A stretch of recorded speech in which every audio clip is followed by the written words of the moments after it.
ele não precisava dos trabalhadores para fazer a gestão da saúde, que ele sabia como fazer, porque era funcionário do DENIT e sabia e conhecia o fluxo administrativo da gestão.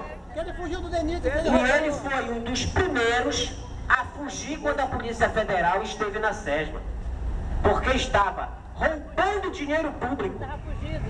E agora aparece com uma cara de santo sacana e vai pedir o voto. Eu espero, eu já estou fazendo propaganda contra. Desculpem a minha posição, mas esse elemento não merece o meu voto.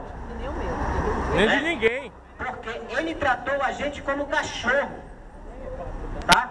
Eu era do sindicato e ele nos proibiu de entrar na SESMA.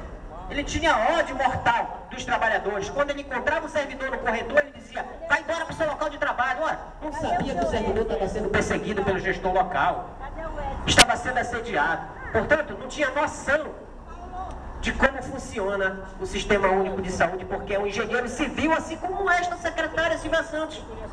Não entende nada e se esconde por trás dos capangas. Bota o seu Roberbal feio e outras pessoas para falar por ela. Tu nunca vê ela na imprensa para tentar dar notícia boa. Mas ela nunca está na hora da crise. Eu quero dizer que o usuário que estava pendente, a sua situação aí no pronto-socorro já subiu. Sabe por quê? Porque a imprensa começou a procurar esse usuário e a família dele. É só assim que funciona. Aí não dá, gente, pra gente fazer vista grossa. E aí eu faço questão. Aí eu volto àquela minha fala. A gente já tá cansado de cabelo branco de bater nessa tecla.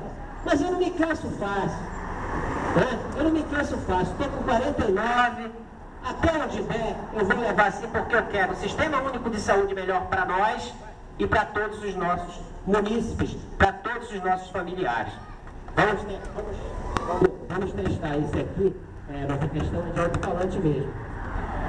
Não, Marcelo.